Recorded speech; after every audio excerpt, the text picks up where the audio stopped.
Ma mère a oublié ma remise de diplôme exprès, ils ont choisi le barbecue de mon frère plutôt que mon doctorat. Papa a dit, ne sois pas dramatique. Alors j'ai changé de nom et je ne suis jamais revenu. Et cette décision a tout changé. Je m'appelle Madison. J'ai 28 ans et je suis le premier médecin de toute ma famille. J'ai toujours cru que, le jour où j'entendrais enfin quelqu'un prononcer « Docteur Madison » dans un micro, mes parents seraient là, au premier rang, pleurant plus fort que n'importe qui d'autre. Je pensais qu'un diplôme, une toge, une toque et cette année à me tuer à la tâche pour ce rêve me rendrait enfin impossible à ignorer. J'avais tort. Ma mère n'a pas oublié ma remise de diplôme. Elle l'a manqué exprès. Elle a choisi le barbecue de mon frère, dans son jardin, plutôt que de me regarder traverser l'estrade pour recevoir mon doctorat. Et mon père, il m'a regardé droit dans les yeux au téléphone ce matin-là et a dit, ne sois pas dramatique. C'est juste une cérémonie. À ce moment-là, quelque chose s'est brisé en moi, d'une manière que je ne pourrai jamais recoller. Ma mère a oublié ma remise de diplôme exprès. Ils ont choisi le barbecue de mon frère plutôt que mon doctorat. Papa a dit, ne sois pas dramatique. Alors, j'ai changé de nom et je ne suis jamais revenu en arrière. Et cette décision a tout changé. Ce que j'ai fait ensuite n'était pas un caprice. C'était froid, calculé et définitif. Des avocats, de la paperasse, un nouveau nom de famille, et une réaction en chaîne qui a transformé mes parents en méchants d'une histoire dans laquelle ils n'auraient jamais imaginé se trouver. Aujourd'hui, ils disent que j'ai détruit la famille.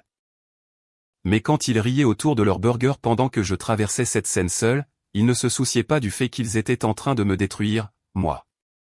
Avant de vous dire exactement ce que mon père a dit lors de cet appel, et comment le fait de partir et de changer de nom a fait exploser toute ma famille, dites-moi, quelle heure est-il là où vous êtes, et d'où regardez-vous cela dans le monde? Je veux voir jusqu'où peut voyager une histoire qui parle de se choisir soi-même plutôt que sa propre famille. Le matin de la remise des diplômes, je me suis réveillé avant mon réveil, le cœur battant la chamade comme si j'étais dans une course pour laquelle je ne m'étais pas entraîné. Pendant quelques secondes, je suis resté allongé là, dans la pénombre, fixant le plafond et laissant le silence prétendre que tout dans ma vie était normal. Puis, la réalité m'a frappé. C'était le grand jour. Cette année sans sommeil, de dîners tirés de distributeurs automatiques, d'attaques de panique avant les examens, et de remise en question de chaque choix de vie que j'avais fait, tout cela devait payer aujourd'hui. Aujourd'hui était le jour où j'allais enfin entendre quelqu'un dire « Dr Madison Carter » à travers un micro, dans un grand hall résonnant. Dans ma tête, j'avais rejoué ce moment 1000 fois. Chaque version avait les mêmes détails. Ma mère au premier rang, le mascara coulant à force de pleurer. Mon père prenant beaucoup trop de photos avec son téléphone, zoomant trop près et coupant le haut de ma toque. Tous les deux se levant avant tout le monde lorsque mon nom serait appelé. Mon frère levant les yeux au ciel et faisant semblant de s'en moquer, mais se vantant secrètement plus tard. Ce fantasme était mon carburant. Je m'y accrochais chaque fois que j'étais si épuisé que je n'y voyais plus clair. Je me disais, ils seront là quand ça comptera. Ils doivent l'être. Je me suis habillé lentement, presque rituellement. La douche, la chemise repassée, la toge noire qui ressemblait encore à un déguisement. J'ai lissé des plis invisibles encore et encore, comme si je pouvais repasser des années à n'être qu'un bruit de fond dans ma propre famille. J'ai épinglé la toque, ajusté le gland, puis j'ai reculé devant le miroir et essayé de me voir comme j'espérais que mes parents me verraient. Le premier médecin de la famille, celle qui a réussi, la preuve que tout leur sacrifice signifiait quelque chose. J'avais même passé un temps embarrassant à décorer le dessus de ma toque avec des lettres blanches soignées. Premier médecin de la famille. C'était censé être mignon, un peu fier, un peu drôle. En la regardant ce matin-là, cela a soudain ressemblé à une question. Premier médecin de la famille. Est-ce que la famille s'en soucie seulement? Avant que je ne puisse paniquer, mon téléphone a vibré sur la table de nuit. Maman, affichez l'écran. Le soulagement m'a envahi si vite que j'ai failli rire. Bien sûr qu'elle appelait. Bien sûr qu'ils étaient déjà dans la voiture, à se disputer pour le stationnement et à se plaindre des embouteillages. J'ai répondu avec un sourire qui s'entendait déjà dans ma voix. Et, vous êtes en route? Si vous êtes parti tôt, vous devriez encore avoir de très bonnes places. Ils ont dit, chérie, écoute. Sa voix a coupé la mienne, brillante et trop légère, comme si elle était sur le point d'annuler un déjeuner. Pas quelque chose qui n'arrive qu'une fois dans une vie. On a confondu les dates. Mon cerveau s'est juste bloqué. Quoi? Le barbecue de ton frère, c'est aujourd'hui? Elle s'est précipitée, comme si elle devait tout dire avant que je puisse l'interrompre. On a déjà invité tout le monde. Il y a des tonnes de nourriture. Ton père fait mariner la viande depuis hier.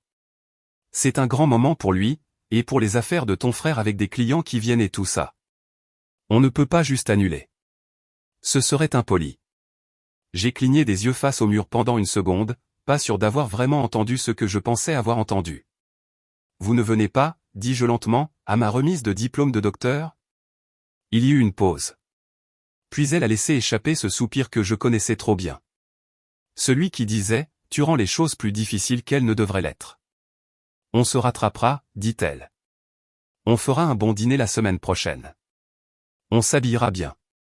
On prendra des photos avec ton diplôme. On les postera. C'est la même chose. Comme ça, ton frère ne perd pas la face devant ses clients. Ma main s'est resserrée sur le téléphone.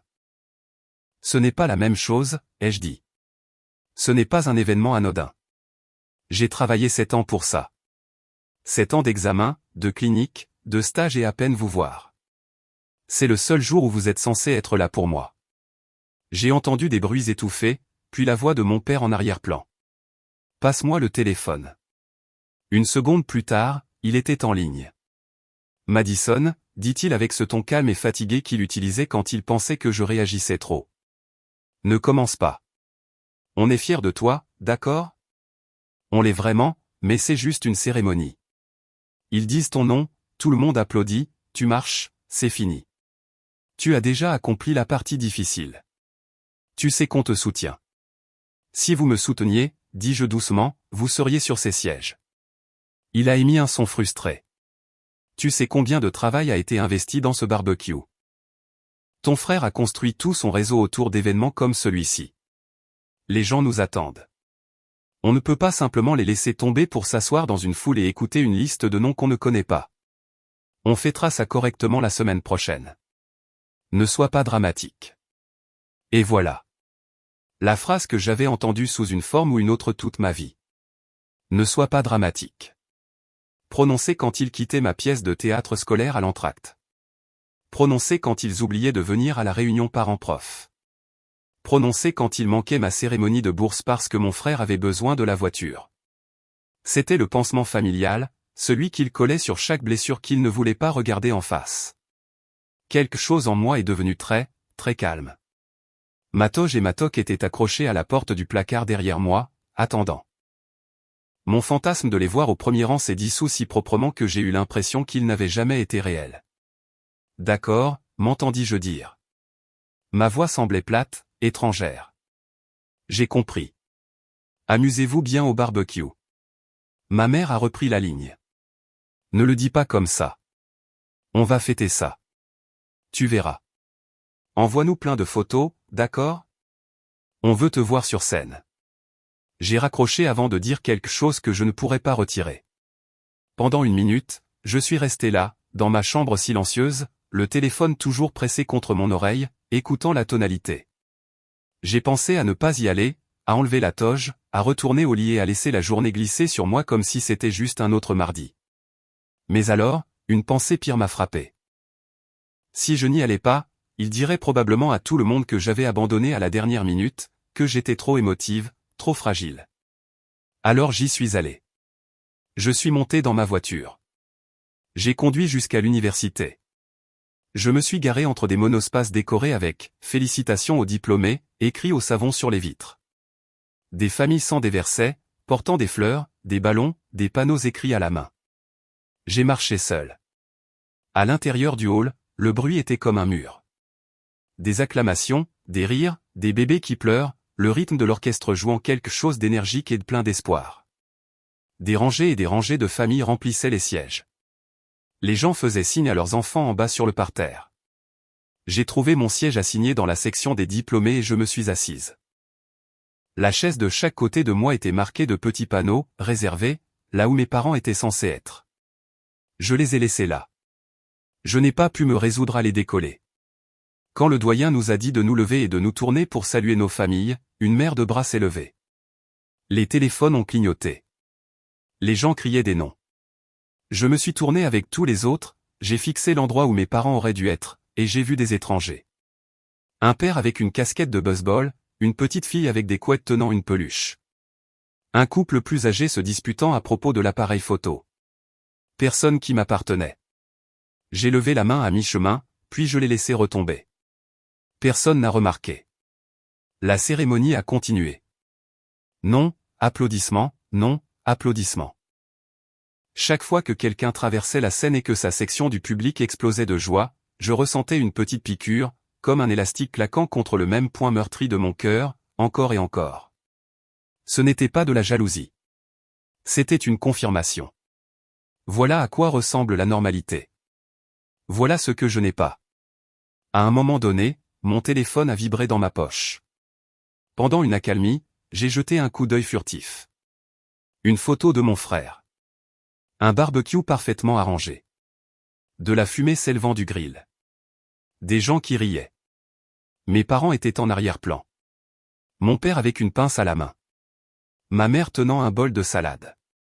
Ils avaient l'air détendus, heureux, présents. « J'aimerais que tu sois là », disait la légende, suivie d'un émoji rire et d'une flamme. L'horodatage de la photo correspondait à la minute exacte où l'on a dit à ma rangée de se lever et de se diriger vers la scène. Quand ils ont finalement appelé mon nom, Dr Madison Carter, j'ai marché sous les lumières vives et j'ai forcé un sourire si large qu'il me faisait mal aux joues. J'ai serré la main du doyen. J'ai pris le diplôme. J'ai posé exactement comme on nous l'avait dit. Quelque part au fond de la salle, un caméraman professionnel a balayé la foule, cherchant ma section de supporters, prêt à capturer des parents fiers sur le grand écran. Il n'en a trouvé aucun.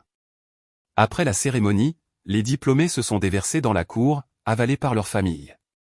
Il y avait des fleurs partout, des confettis, des gens qui pleuraient, riaient et s'embrassaient. Les parents entouraient leurs enfants de leurs bras comme s'ils venaient de survivre à une guerre ensemble. Je me suis mis à l'écart, serrant mon tube de diplôme, faisant semblant de faire défiler mon téléphone pour ne pas avoir l'air aussi seul que je me sentais. Une femme d'une 50aine d'années, la mère d'un autre diplômé, est passée devant moi, puis s'est arrêtée et a fait demi-tour. « Voulez-vous une photo, ma chérie ?» a-t-elle demandé doucement. « Je peux en prendre une de vous et de votre famille. » J'ai forcé un sourire. « C'est juste moi », dis-je en levant un peu le diplôme. Ma famille n'a pas pu venir. Son visage a changé. De la surprise, puis quelque chose qui ressemblait à un mélange de pitié et de colère. « C'est tant pis pour eux, dit-elle doucement. Laissez-moi en prendre une de vous quand même. Vous méritez une photo. » Je lui ai tendu mon téléphone. Je me suis tenu devant la fontaine du campus dans ma toge et ma toque, le soleil dans les yeux, tenant un diplôme que j'avais gagné avec tout ce que j'avais. Elle a pris quelques clichés et m'a rendu mon téléphone. « Félicitations, docteur, dit-elle, et elle s'est éloignée avant que je puisse pleurer devant elle. Plus tard ce soir-là, j'ai posté l'une de ces photos. Pas de filtre, pas de légende sophistiquée, juste, premier médecin de la famille. Mes parents n'ont pas pu venir. Ils avaient un barbecue. J'ai regardé les likes et les commentaires arriver. Des amis de l'école, des camarades de classe, quelques professeurs, mais les seuls noms que je cherchais n'apparaissaient jamais. Pas de « nous sommes si fiers de toi ». Pas de « désolé de n'avoir pas pu être là, nous avons fait une erreur ». Rien. Juste le silence de leur côté et la fumée du grill sur la story de mon frère. Question pour vous, si vos parents manquaient le plus grand jour de votre vie pour une fête dans un jardin et vous disaient de ne pas être dramatique à ce sujet, avaleriez-vous la pilule, leur pardonneriez-vous et passeriez-vous à autre chose? Ou est-ce que ce serait le jour où vous croiriez enfin que vous comptez moins pour eux que leur confort? Après la cérémonie, mes camarades de classe ont dérivé vers des dîners et des fêtes, enveloppés dans les bras de leurs parents. Je suis retourné dans mon appartement silencieux, j'ai jeté mes clés sur la table et j'ai regardé la toge et la toque accrochées sur une chaise comme une blague. Mon téléphone a vibré avec quelques félicitations, des SMS et des émojis cœur. Rien de mes parents jusqu'à ce que la notification de mon frère apparaisse. Un jardin bondé, un grill fumant, ses amis avec des gobelets rouges, mes parents en arrière-plan, en train de rire. J'aimerais que tu sois là, disait la légende avec un émoji rire et une flamme. Je me suis assise par terre, le dos contre le canapé, et j'ai zoomé sur leur visage. Ils avaient l'air heureux, détendus, totalement présents, juste pas pour moi. La vérité s'est installée dans mes tripes. Ils n'avaient pas confondu les dates. Ils avaient choisi le barbecue plutôt que mon doctorat exprès. J'ai ouvert le chat de groupe familial, les doigts tremblants, et j'ai tapé « Aujourd'hui, je suis devenu le docteur Madison Carter. Vous avez choisi un barbecue plutôt que d'être là. » Je ne l'oublierai pas, des bulles de frappe sont apparues, ont disparu, puis sont revenues. Finalement, ma mère a répondu « On a dit qu'on fêterait ça la semaine prochaine. Ton père a travaillé dur pour ce barbecue. Ton frère a invité des gens. Pourquoi est-ce que tu fais tout un drame? C'est exactement pour ça qu'on ne voulait pas faire toute une histoire de la cérémonie. Pas de « nous sommes désolés ». Pas de « nous avons eu tort ». Juste des excuses et ce même vieux mot « drame ». Les larmes sont venues, rapides et laides. J'ai glissé jusqu'à être presque allongé sur le sol, sanglotant dans mes mains, rejouant les sièges vides à côté de moi et le son de mon nom avalé par les applaudissements destinés à d'autres personnes. Quand les pleurs ont finalement cessé, ce qu'il restait n'était pas de la douceur. C'était un nœud dur et froid, et une pensée claire. S'il pouvait manquer ça, il manquerait n'importe quoi. J'ai réalisé que j'avais traité leur amour comme un examen que je pourrais enfin réussir avec les bonnes notes, la bonne carrière, la bonne attitude. Mais il n'y avait rien de mal avec mes réponses. L'examen lui-même était truqué. J'ai essuyé mon visage, ouvert mon ordinateur portable et tapé dans la barre de recherche, processus de changement légal de nom par État. Cela a commencé comme un « et si ». Les étapes étaient simples.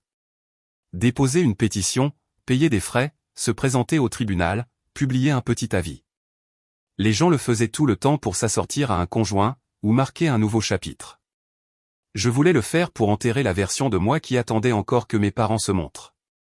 Si j'allais tuer Carter, j'avais besoin d'un nom qui signifiait quelque chose. J'ai sorti une vieille boîte à chaussures de mon placard. À l'intérieur se trouvaient des lettres de ma grand-mère, la mère de mon père, Margaret Murphy. C'était elle qui venait à mes pièces de théâtre scolaire quand mes parents étaient trop occupés, qui m'envoyait des billets de 5 $ par la poste avec des mots qui disaient « Je suis fier de toi. Continue ». Dans une lettre, elle avait écrit « Certaines familles donnent de l'amour comme on respire. D'autres te font gagner chaque souffle. Ne reste pas là où tu es toujours en train de chercher ton air, m'a dit. » Après sa mort, personne n'a poussé mes parents à faire mieux. Les événements manqués se sont accumulés. Et « Ne sois pas dramatique » est devenu la devise familiale chaque fois que j'étais blessé. J'ai tracé sa signature, Margaret Murphy, et j'ai prononcé le nom de famille à voix haute. Murphy. Cela n'avait pas le goût de la négligence. Cela avait le goût de la seule personne qui m'avait jamais choisi en premier. Sur le formulaire de pétition, j'ai tapé « Prénom Madison, nom de famille Murphy ». Mes mains ont tremblé pendant quelques lignes, puis se sont calmées. Cela ressemblait moins à de la paperasse et plus à la signature de mes propres papiers d'adoption. Je ne faisais pas que les quitter. Je choisissais l'héritage que je voulais porter. Le lendemain matin, j'ai déposé les documents au tribunal. La greffière les a tamponnés sans un second regard. Pour elle, c'était la routine. Pour moi, c'était le moment où Carter a été mise sous assistance respiratoire. Sur le chemin du retour, j'ai posté des lettres recommandées à mes parents. À compter de cette date, je serai légalement connu sous le nom de Dr Madison Murphy.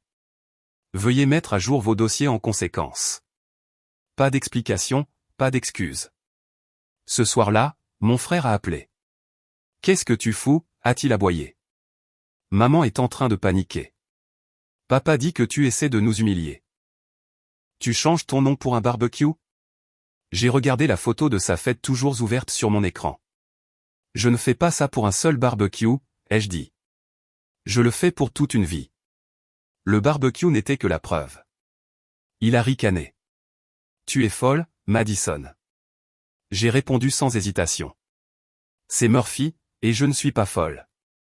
Je suis en train de renaître sans vous. » J'ai raccroché avant qu'il ne puisse répondre, les mains tremblant d'adrénaline au lieu de peur. Puis j'ai fait une chose de plus. Une amie du lycée suivait toujours le compte Facebook familial partagé de mes parents, celui qu'ils utilisaient pour chaque publication de vacances parfaites. Avec son aide, j'ai obtenu un accès temporaire. J'ai ouvert l'album de ce jour-là, le barbecue de mon frère. Photo après photo de visages souriants et d'assiettes empilées. j'ai ajouté une photo de plus, mon cliché solitaire de remise de diplôme en toge et toque, debout devant la fontaine du campus sans famille à mes côtés, et j'ai changé la légende de l'album en 3 mots, mauvaise priorité documentée. Puis je me suis déconnecté et j'ai supprimé l'identifiant. Ce n'était ni subtil ni poli, mais pour une fois, la vérité était assise à côté de leur version des événements, là où tout le monde pouvait la voir. Cette nuit-là, en fixant mon reflet dans la fenêtre sombre, je me suis demandé, s'ils ne sont pas venus pour ça, pourquoi viendraient-ils un jour? Le silence a répondu pour moi. À partir de ce jour, chaque fois que quelqu'un m'a traité de « trop dramatique », je l'ai entendu comme un signe que ma vérité les mettait mal à l'aise, et non comme un ordre de me taire. Question pour vous, si vous aviez la chance de sortir légalement et publiquement de l'histoire que votre famille a écrite pour vous, la saisiriez-vous pour renaître selon vos propres termes, ou resteriez-vous à chercher votre air dans un endroit où vous n'avez jamais été vraiment vu? Le processus juridique a pris des mois, mais dans ma tête, Carter est morte la nuit où j'ai soumis ces formulaires. Pendant que la paperasse rampait à travers le système, j'ai commencé à vivre comme si Madison Murphy existait déjà. J'ai postulé pour des emplois dans une autre ville, certains dans mon domaine, d'autres dans tout ce qui paierait le loyer. La plupart des endroits ont envoyé des refus polis. Une clinique de santé mentale dans une ville de taille moyenne, à des heures de ma ville natale, m'a offert un poste de psychologue junior. Le directeur m'a prévenu, le salaire commence bas. La charge de travail est lourde, et beaucoup de nos patients viennent de situations familiales compliquées. Ce n'est pas glamour. J'ai failli rire. Famille compliquée. Parfait. J'ai signé le contrat. Emballer mon appartement ressemblait à l'autopsie de ma vie. Des livres de l'université. Des post-it de préparation aux examens. Des photos. Les photos faisaient le plus mal. Les matins de Noël avec mon frère au centre. Moi à moitié coupé sur le bord du cadre. Les anniversaires où le gâteau était orienté vers lui. Mon visage flou en plein clignement d'yeux. J'ai réalisé que même dans l'épreuve de ma vie, j'étais une arrière-pensée. J'ai mis la plupart de ces photos dans une boîte, je l'ai scellée avec du ruban adhésif et j'ai écrit un mot sur le couvercle, avant. Je l'ai laissé tout au fond du placard, comme un corps dans une tombe peu profonde. Quand j'ai envoyé un email à mes parents pour leur dire que j'avais accepté un emploi hors de l'État, je suis resté clinique. Je serai occupé à m'installer. J'ai besoin d'espace pour me concentrer sur ma carrière. Ma mère a répondu avec un emoji pouce levé et un « on viendra te voir une fois que les choses se seront calmées ». Mon père n'a jamais répondu. Dans la nouvelle ville, personne ne savait qui j'étais avant. Lors de mon premier jour à la clinique, je me suis présenté à la réceptionniste comme le docteur Madison Murphy, même si le tribunal ne l'avait pas encore tamponné. Le nom est resté maladroitement dans ma bouche pendant une demi-seconde, puis s'est installé. C'était comme porter enfin des vêtements à ma taille. C'est là que j'ai rencontré Ava. Elle était la thérapeute principale chargée de me superviser. Une femme à la fin de la trentaine avec des yeux fatigués, une langue acérée et une façon d'écouter qui rendait le silence moins effrayant. Nous avons travaillé de longues heures ensemble, nous relayant pour les sessions de crise et faisant une paperasse interminable. Un soir, après une journée brutale avec un client dont la mère utilisait l'oubli d'événements importants comme une arme, Ava a jeté son stylo et a dit « c'est toujours la même chose ». Les parents jurent qu'ils ont fait de leur mieux. Puis tu vois les enfants assis là, ramassant les morceaux que personne n'admet avoir laissés tomber. Quelque chose en moi s'est détendu. Ouais, ai-je dit. Certains d'entre nous pourraient écrire un livre là-dessus. Elle m'a étudié un instant. On dirait que c'est l'expérience qui parle, pas la théorie. Alors je lui ai raconté. Pas tout d'un coup, pas chaque détail, mais assez. Le favoritisme, la façon dont mes réussites étaient traitées comme un bruit de fond, le barbecue, les sièges vides à ma cérémonie de doctorat. Je lui ai montré la photo solitaire de la remise des diplômes et puis, côte à côte, une capture d'écran du barbecue de mon frère prise exactement au même moment. Jésus, marmonna-t-elle. Ils ont vraiment choisi un grill plutôt qu'un doctorat. Sa question suivante a tout changé. Elle a demandé, « Qu'est-ce que tu vas faire de ça ?» J'ai cligné des yeux. Qu'est-ce que tu veux dire? Il y a une différence entre une histoire triste et une histoire de vengeance, a dit Ava. Dans une histoire triste, le personnage principal demande « Pourquoi m'ont-ils fait ça ?» Dans une histoire de vengeance, il demande « Qu'est-ce que je vais faire avec ce qu'ils ont fait ?» Cette phrase s'est logée dans ma poitrine. Je suis rentré chez moi ce soir-là et j'ai ouvert un blog vierge sous un pseudonyme, docteur monsieur, j'ai commencé à écrire sur la négligence familiale, les enfants rois et les frères et sœurs invisibles, les parents qui vous traitent de dramatique quand vous pointez du doigt la blessure qu'ils vous ont faite. Je n'ai pas utilisé de nom ni de lieu, mais les histoires étaient réelles. Un article en particulier a jailli de moi. Quand vos parents manquent votre remise de diplôme pour un barbecue. J'ai décrit les chaises vides, l'appel téléphonique, la photo de la fête. Je l'ai terminé par « Certaines personnes diront que tu réagis de manière excessive. Demande-toi pourquoi ils sont plus contrariés que tu racontes l'histoire, plutôt que par le fait que l'histoire soit vraie. » Le blog était petit au début, une poignée de lecteurs le trouvant grâce à des recherches nocturnes sur les familles toxiques. Puis un article a été partagé, puis un autre. Lentement, des commentaires ont commencé à apparaître. Cela m'est arrivé. Je pensais que j'étais fou. Merci de le dire à voix haute. Ma douleur n'était plus un secret. C'était un signal. Question pour vous, si transformer votre traumatisme en histoire pouvait aider des inconnus à guérir, mais risquer un jour de faire exploser l'image de votre famille, appuieriez-vous quand même sur publier?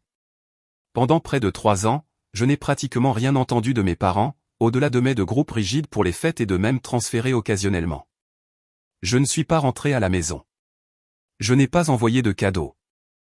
Quand ils appelaient depuis des numéros familiers, je laissais sonner.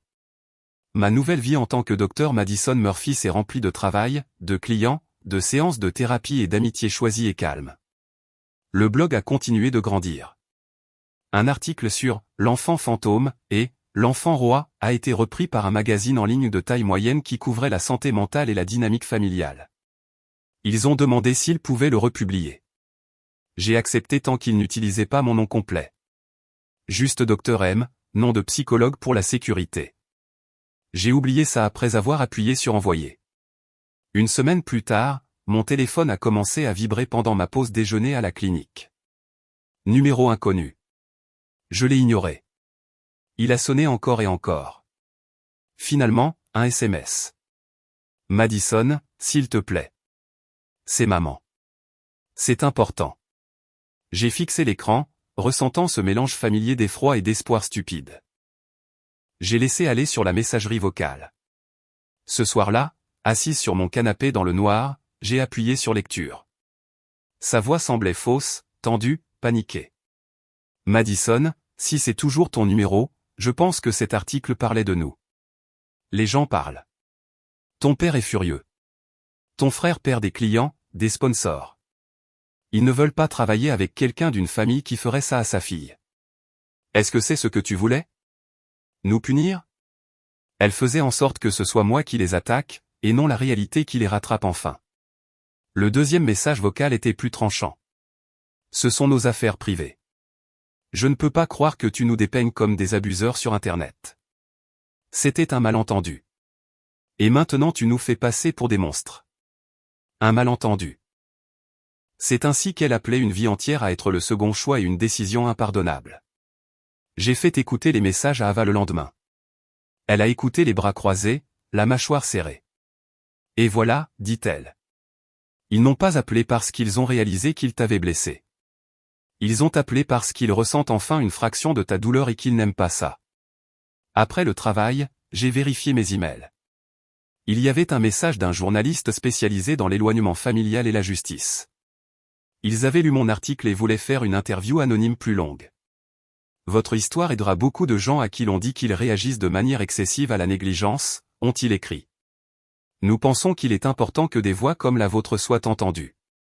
Je suis resté assise là, fixant les mots pendant que mon téléphone vibrait à nouveau avec un autre appel de ma mère. Pour la première fois, j'ai senti l'équilibre du pouvoir changer. En grandissant, ils avaient le récit. Ils disaient aux proches que j'étais de mauvaise humeur, trop sensible, que je ramenais toujours tout à moi. Maintenant, des inconnus lisaient ma version. Et au lieu de me traiter de dramatique, ils appelaient cela familier. Quelques jours plus tard, ma mère a finalement envoyé un SMS qui a dépouillé toute illusion restante. S'il te plaît, appelle-moi. On est désespéré. Pas, tu me manques. Pas, je suis désolé. Juste on est désespéré. Parce que ma vérité leur coûtait de l'argent, leur réputation et l'image polie qu'ils avaient construite autour du fait d'être une bonne famille. Ce soir-là, je me suis assise sur mon canapé, le téléphone dans une main, l'email du journaliste ouvert sur mon ordinateur portable. J'ai imaginé ma version plus jeune, âgée de 16 ans et pleurant dans sa chambre après que ses parents soient partis tôt de sa cérémonie de remise de prix scolaire pour se rendre à l'événement de son frère. Si je répondais à cet appel pour apaiser mes parents maintenant, qui est-ce que je trahirais le plus, eux ou elle, ai-je chuchoté à la pièce vide, à cette fille. Si je décroche, est-ce que je les sauve ou est-ce que je t'abandonne à nouveau? Question pour vous, quand quelqu'un ne tend la main que parce que votre silence finit par lui coûter quelque chose de réel, mérite-t-il une autre chance ou juste les conséquences de ce qu'il a fait? À la fin, j'ai rappelé, mais pas pour m'excuser. Si on parle, ai-je dit à ma mère, ça doit être en public. Un endroit neutre. Pas de cris, pas de prétention que c'était tout un malentendu. Vous dites la vérité ou il n'y a rien à dire. Elle a accepté instantanément, ce qui était presque suspect. Nous avons choisi un café à mi-chemin entre ma ville et la leur, un endroit bondé avec de grandes fenêtres et nulle part où se cacher. Quand je suis entré, je les ai repérés immédiatement. Ma mère semble